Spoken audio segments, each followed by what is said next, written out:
transcripts, recording.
Good evening, everyone. Bonsoir à tous. Merci d'être ici.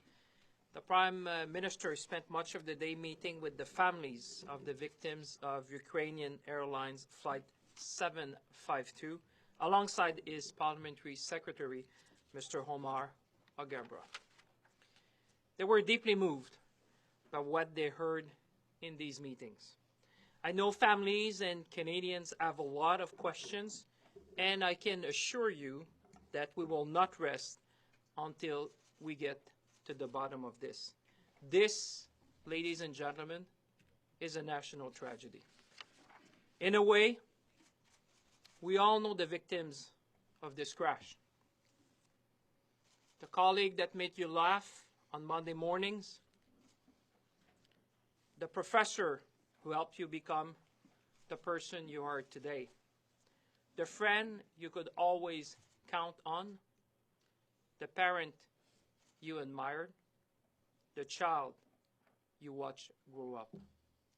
These people help us make who we are.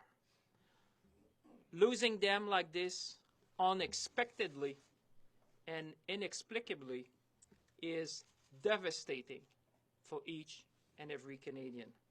It is a tremendous loss, not only for their families, but for the entire country. In the days since the crash, there has been an outpouring of support from Canadians across the country. Vigils were held, stories were shared, messages of love and support were sent. I hope the families can find some comfort in knowing that the entire country is grieving with them during this extraordinarily difficult time. Je tenais également à m'adresser aux Canadiens et aux Canadiennes aujourd'hui pour faire une mise à jour sur la situation qui continue d'évoluer. Depuis mercredi, notre gouvernement travaille sans relâche pour obtenir les réponses à nos questions et surtout pour appuyer les familles qui sont dans le deuil. To that end, I have a few updates to share with Canadians tonight. First, the Prime Minister of Canada has asked the Clerk of the Privy Council to set up an emergency task force of senior officials to ensure that the families and loved ones of the victims have the support that they need. Second, our government will be setting up a dedicated process to address any visa issues for those affected by the crash. It goes without saying that these extraordinary circumstances and our government is mobilizing as quickly as possible to provide more support to families, many of whom are currently separated from their loved ones. Our priority at this time is providing support to the affected families. They need us, and we are looking at all possible options to do this. The Prime Minister has also mandated his Parliamentary Secretary, Omar Alghabra, to work directly with the families as they navigate this very, very difficult time. As far as the investigation is concerned, we repeat our call for a full and thorough investigation. We have a team of officials from Global Affairs Canada and the Transportation Safety Board in place in Ankara, in Turkey. To date, the Iranians have issued 2 visas, and we expect the other visas will be granted soon so we can begin providing consular services, help with the identification of the victims, and obviously participate in the investigation. Finally, the Prime Minister and I have spoken with premiers as well as opposition leaders over the past few days. All Canadians should know that we stand united in this difficult time. This, like I said before, is nothing short of a national tragedy, and all levels of governments are working together to support families and their loved ones, and obviously the loved ones of the victims to ensure that all the questions that they may have would be answered. The Prime Minister also just concluded the 5th meeting of the Incident Response Group. He will also be speaking with Prime Minister Abe of Japan later this evening. Canada has established the International Coordination and Response Group for families of the victims of Flight 752. This group brings together representatives of Ukraine, Sweden, Afghanistan, and the United Kingdom, who are all grieving and also searching for answers. Earlier today, I led the first call with our partners. All participating countries reaffirmed the need for a full and transparent investigation into the causes of the fatal crash. Au cours des prochains jours, le Premier ministre et la vice-première ministre du Canada participeront à des événements commémoratifs et rencontreront des familles de victimes à travers le pays. Le Premier ministre et moi continuons également à nous entretenir avec plusieurs dirigeants internationaux ainsi qu'avec nos partenaires. Les conversations se poursuivront tant et aussi longtemps que nous n'avons pas de réponse à nos questions. As the Prime Minister said yesterday, Canada's objectives throughout this process are very, very clear. Closure, transparency, accountability, and justice. Canadians can rest assured that our government will continue to do everything it can to achieve those objectives.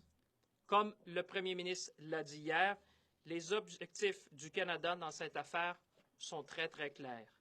Nous voulons que toute la lumière soit faite dans ce dossier, dans un esprit de transparence et de justice, et nous voulons que les familles, bien évidemment, trouvent du réconfort. So one important thing I would like to add before I conclude is that the number of Canadian victims now stand at 57. Une mise à jour importante avant de prendre vos questions. J'aimerais vous annoncer que le nombre de victimes canadiennes est maintenant établi à 57. Encore une fois, merci d'être là. Il fera plaisir de prendre vos questions. All right. We're going to start with Mia Rabson in the Canadian Press, and then we're going to go over to Marc Cabou of Radio-Canada.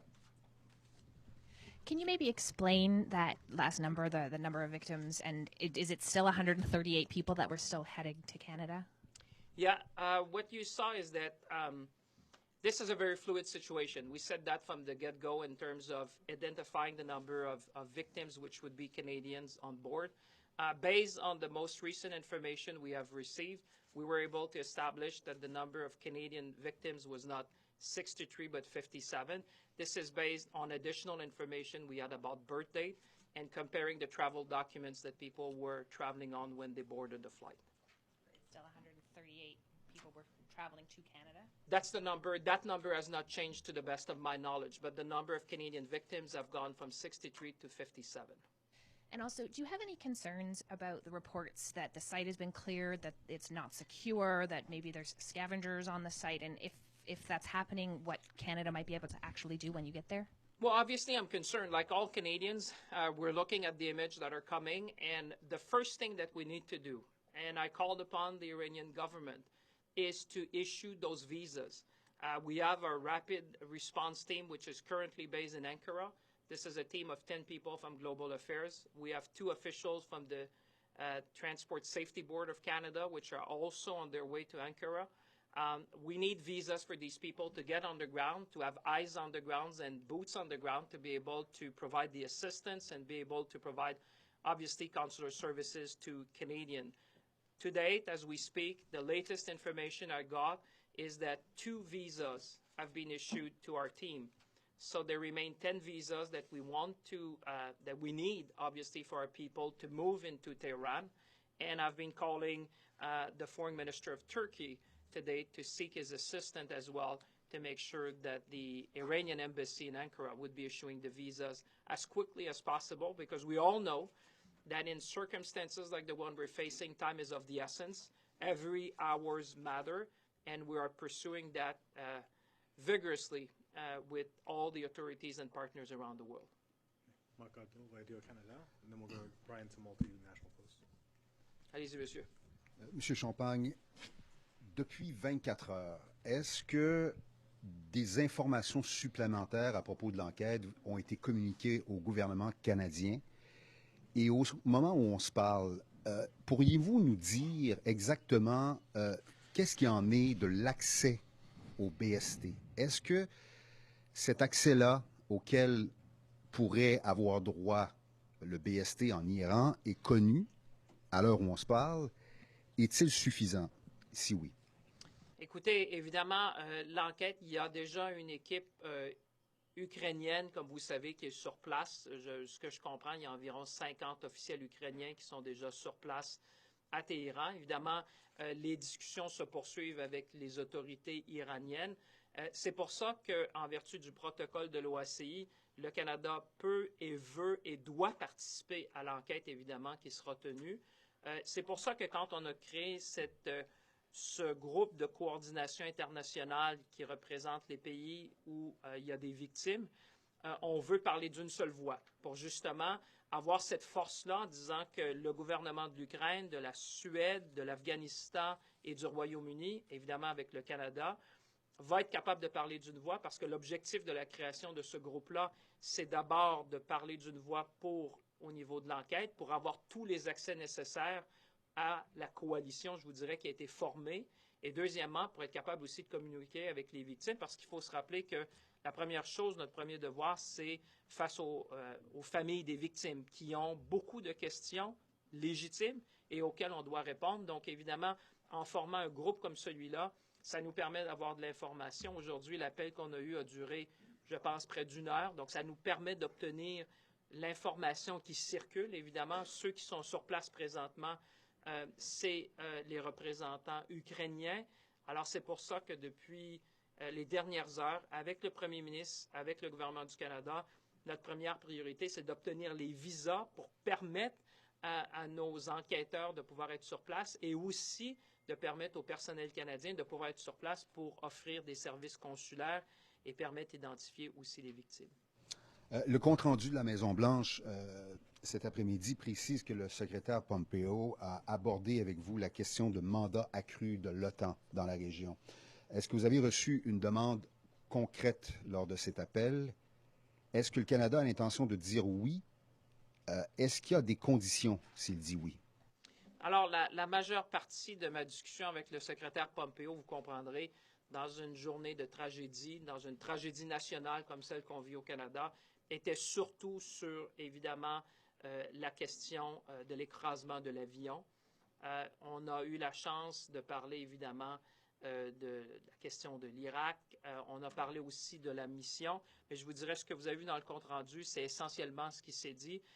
Évidemment, le président américain y aura parlé d'avoir un rôle accru pour l'OTAN. Alors, il y avait une réunion aujourd'hui à Washington des représentants de l'OTAN avec le secrétaire Pompeo et on aura la chance, évidemment, de pouvoir savoir ce qui s'est discuté durant cette réunion-là. Et ensuite de ça, on pourra vous revenir sur les prochaines étapes et les actions que le Canada voudra entretenir. Ryan Tumulty, National Post, and then we're going to go to Emily Bergeron. Minister, I'm wondering, the Ukrainians have 45 investigators on the ground in Iran. Why are we only looking to have 2?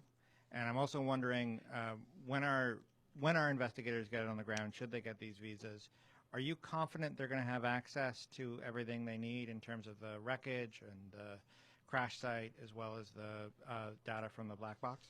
Well, time will tell. You know, I cannot speak for the Iranian government. I think the world is watching the Iranian authorities as to the access they will be providing. As we said, we want a full and complete investigation. That's why the International Coordination and Response Group want to speak with one voice, because not only Canadians want to know in Canada, but you have families across the world, and I would say you have also Iranian families who want to know what really happened on that night. And therefore, we are pushing, obviously, for a more active role for the Canadian investigator because they have the knowledge, they have the technical know-how to be providing assistance with the black box, with also interpreting what may have happened. So I hope that the government of Iran welcome our offer to provide additional assistance in getting to the truth. Like you just pointed out, obviously it starts with the visas because until and unless we can have our people physically on the ground at the site, at the meeting, we are obviously not in a position to have all the influence we want. So we have been stressing to the Iranian government to issue these visas as quickly as possible. And tomorrow morning I will have even more to know because obviously today that was a holiday, I understand, in Ankara. The Iranian embassy is opening up in a few hours. And we do hope to be able to report to Canadians that all the visas that we have been asking for have been issued.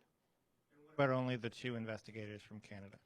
Well, so far, I think under the protocol, if you look at the protocol of the OIC, it says about 1 observer that could be participating. The fact that we are sending 2, I think, is a good sign. And hopefully, as you know, we have to work with the Iranian authorities. My understanding is that they've extended the invitation to 2 individuals from the Transport Safety Board. So we're going to go with that. And if there was a need to supplement in terms of expertise, technical know-how, we have made clear to the Iranian authorities through the coordination group as well, to the Ukrainian government that Canada stands ready to provide more assistance as the case might be, because we believe that the only thing that the international community now wants is answers. They want the truth, and the way to do that is through a full investigation. Emily Bergeron. Monsieur Champagne, bonsoir. 2 visas délivrés en 3 jours par l'Iran. L'Iran semble accorder ces visas au compte-gouttes. Comment pouvez-vous dire qu'il démontre des signes d'ouverture et des signes encourageants à la lumière de cette lenteur-là? Ben, je vous dirais que la dernière fois qu'il y a eu un ministre des Affaires étrangères qui s'est entretenu avec les autorités iraniennes, on parle près d'une décennie. Alors, vous comprendrez que dans des circonstances, le fait que j'ai pu m'entretenir, je pense, pendant 20 ou 30 minutes avec mon homologue iranien, où on a parlé de différentes choses, où je lui ai demandé, évidemment, d'émettre les visas dont on a besoin pour envoyer nos spécialistes là-bas. Le fait que, ce que je comprends, la sous-ministre a eu des discussions aussi, la sous-ministre Morgan, ma sous-ministre a eu des discussions avec des officiels du côté iranien. Le soir, quand j'ai parlé au ministre des Affaires étrangères de l'Iran, il avait déjà identifié une personne en particulier avec qui le gouvernement canadien pourrait travailler. J'ai aussi parlé aujourd'hui avec le ministre des Affaires étrangères de la Suisse, qui représente les intérêts iraniens au Canada. J'ai parlé aussi au ministre des Affaires étrangères la veille de l'Italie, qui représente les intérêts canadiens en Iran. Donc vraiment, il y a une coordination internationale pour faire avancer ces choses-là. Mais vous comprendrez, en absence de relations diplomatiques pendant près d'une décennie, il y a des choses comme ça qu'on doit établir. Mais ce que je dis, c'est ce que j'ai senti, parce que vous savez, la diplomatie, c'est plus un art qu'une science. Ce que j'ai senti lors de l'appel que j'ai eu avec le ministre des Affaires étrangères de l'Iran, c'est qu'il y avait une ouverture. Je pense que le fait que le sous-ministre et ma sous-ministre ont eu des contacts pour émettre des visas, parce qu'il faut échanger l'information, le fait qu'il y a déjà 2 visas qui ont été émis, ça me donne espoir qu'on pourra rapidement résoudre le cas des 10 autres visas qu'on a besoin. L'Iran annoncerait demain les causes, selon elle, sa version des faits, là, des causes de l'écrasement d'avions. À l'heure actuelle, Téhéran nie la thèse du missile. À quoi vous vous attendez demain? Écoutez, dans ce domaine-là, je pense qu'on prend l'information quand elle vient. Certainement, je pense que ce que vous dites, ça met en lumière la nécessité d'avoir une enquête complète parce que justice doit être faite. Les questions légitimes des Canadiens et des Canadiennes, ces gens-là ont besoin de réponses. C'est pour ça que je vous disais en particulier, quand on a créé ce groupe de coordination internationale, ça nous permet de parler d'une voix. C'est non seulement maintenant juste le Canada, mais c'est le Canada, l'Ukraine, la Suède, l'Afghanistan et le Royaume-Uni qui parlent d'une voix en disant « Nous demandons d'avoir une enquête indépendante, d'avoir une enquête complète, d'avoir évidemment les experts qui peuvent être là pour faire la lumière. Et c'est en faisant la lumière qu'on sera capable de démontrer effectivement les causes de l'écrasement de l'avion. Glenn McGregor, CTV, and then Ray Fillon, TVA. Sir? Minister, are you concerned that the U.S. did not give Canada notice in advance of the assassination of General Soleimani? And if so, did you express that or even discuss that when you talked to Secretary of State Pompeo today? I won't get into the detail of what I discussed specifically with the Secretary. As you know, today our discussion was primarily around what happened with the flight, as you would express. As you would understand, this is a national tragedy for Canada. So we spent the bulk of our time talking about the downing of the aircraft. We also talked about Iraq. But I would say that we reminded ourselves both that the U.S. presence in Iraq is essential to be able to provide the stability and security that the Iraqi people have wanted to go to prosperity. You know that I've been speaking twice to the Speaker of Parliament in Iraq. I spoke to the Foreign Minister. And in each of these conversations, they reminded me, because the question is the why. Why do we have troops on the ground in the NATO mission or in the coalition, is really because the Iraqi people want to have the democratic and economic reform that they so wish.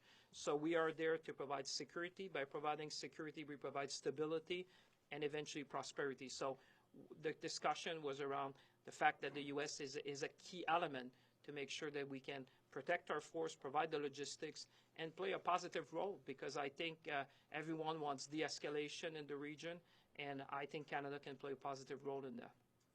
Without repeating what you told my colleague about the need for a transparent investigation, which your government has said repeatedly, when you hear news and out I of... would say the world, not just Canada. Fair. When you hear what Iran is saying today, saying it doesn't believe a missile was involved, what does that tell you about whether they're approaching this investigation in good faith? Well, time will tell, and the world is watching. You know, the statement made by the Prime Minister yesterday about the cause is based on intelligence that we have, and obviously that's why we want to go to the investigation. We have been clear with them that we want to cooperate, that the world wants to know. But I think that over the course of the next days, you're right, we'll see if they are genuine in their interest to have a full and transparent investigation. There's issue about who's going to look at the black box. We've offered assistance. I think transparency is what the world, the international community is looking for now. And hopefully the government of Iran and the authorities will see that by being transparent, they will provide the certainty and the answers. And I've said to the beginning, it's about the families, not just the Canadian ones, but I suspect that if you're a family in Iran and you have one of your loved one on that plane, you want to know what really happened. So we have been putting out what we believe to be the cause of this airliner crashing.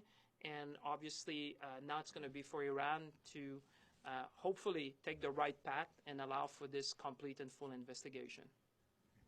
Ray Fillon, TVA, and then we're going to go to David Cochran. M. Champagne, comment vous voulez des réponses, mais comment vous qualifiez l'attitude, la collaboration de l'Iran? Écoutez, je pense que dans les prochaines heures, les prochains jours, on sera capable de déterminer le chemin que le gouvernement de l'Iran entend prendre dans cette affaire-là. Évidemment, pour l'instant, on est sur la question des visas parce que c'est ça qui nous permet de pouvoir offrir des services consulaires.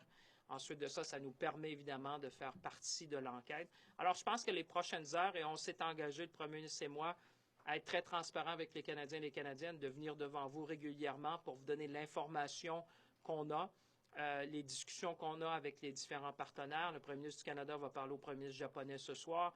J'ai un appel avec mon homologue français durant le week-end, le haut représentant européen. Il y a vraiment une coalition internationale qui pousse dans la même direction. Et je pense que c'est à l'Iran maintenant de démontrer si elle entend coopérer dans cette enquête-là et de faire toute la lumière. Parce que ce que les gens veulent, c'est qu'on fasse toute la lumière sur les causes. Le monde est en train de regarder, le monde a besoin de réponses à ces questions-là. L'intégrité site de l'écrasement. Ça vous inquiète? Ça vous préoccupe?